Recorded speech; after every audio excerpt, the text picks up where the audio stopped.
Once upon a time, in a hut by the sea, there lived once a fisherman named John and his wife Anya. The fisherman used to go down every day to fish. One day, he pulled a big fish out of the water. The fish told him, Listen, fisherman, please let me go. I'm not a real fish. I am an enchanted prince. What good will it do if you get rid of me? I will not taste nice. Put me back into the water and let me swim away. Well, I don't like a fish that talk. Swim away. with these words, he put him back into the shining water. The fish sank to the bottom. Then the fisherman got up and went home to his wife in the hut. John, did you catch a fish? I catch a fish who said he was an enchanted prince, so I let him swim away. Did you ask the fish for anything? No, why should I ask for? This hut is so small and dirty. Go now and call him. Tell him that we choose to have a castle, and he will certainly give it to you. Why should I go down there again? Why? You caught him and then let him go again, so he is sure to give you what you ask. The man did not want to go, but he did. When he came to his sea, the water was all violet and dark blue, dull and thick, and no longer green and yellow. So he stood there and said, Once a prince, but changed into a fish in the sea. Come, for my wife wants me to ask you for a wish. What does she want now? Oh, she wants to live in a great castle. Go home. She is in the castle now. The fisherman went home, and when he came near, there stood a great palace. His wife was standing on the steps about to enter. Inside the castle was a large hall with a marble floor, and there were many servants. Walls covered with beautiful tapestry. There were fine chairs, tables, and crystal chandeliers. The best of food and drinks were also set before them when they wished to eat. Outside the house, there was a splendid garden with the most beautiful flowers, everything one could wish for. She took him by the hand and said, Now, isn't this beautiful? Yes, it is. Now we will stay here and live in this beautiful castle and be very happy. The next morning, the wife woke up first at daybreak and looked out of the bed and saw the beautiful country. Her husband was sleeping, so she woke him up. John, get up and look out of the window. We could be the king of all this land. Go down to the fish and tell him we choose to be king. Oh, Anya, why should we be the king? I don't want to be the king. Well, if you don't want to be the king, I will be king. Go down to the fish. I will be the king. Oh, Anya, he cannot make you a king. I don't like to ask him that. There is only one king in the kingdom. He cannot make you the king. Why not?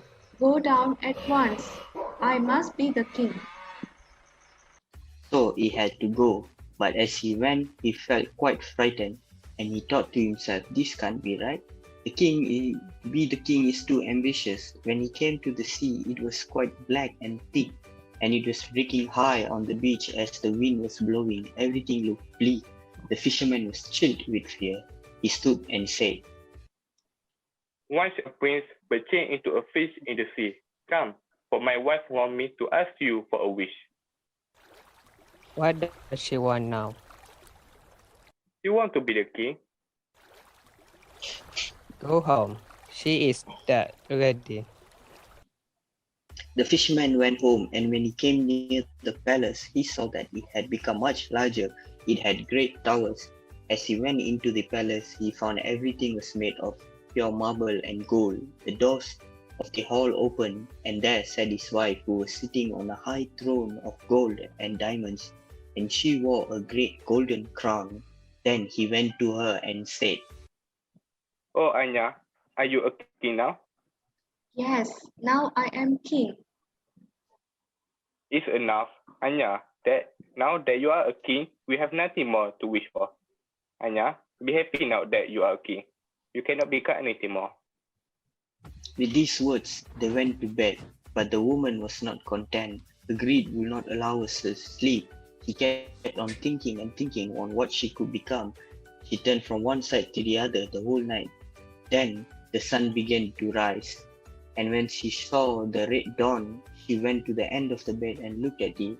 As she was watching the sun rise out of the window, she thought, Can I make the sun and moon rise? John, wake up. Go down to the fish. I will be your god. Anya, the fish cannot do that. He made you a king. I implore you, be happy and remain as a king. John, if I cannot make the sun and moon rise, when I appear, I will not rest. I will never have a quiet moment until I make the sun and moon rise. Go down at once. I will be your God. I am not happy and I will not be contented. Will you go? so he went. The storm was raging so fiercely that he could scarcely stand. The houses and trees were being blown down, the mountains were being shaken, and pieces of rocks were rolling in the sea. The sky was as black as ink, it was thundering and lightning, and the sea was tossing in great waves.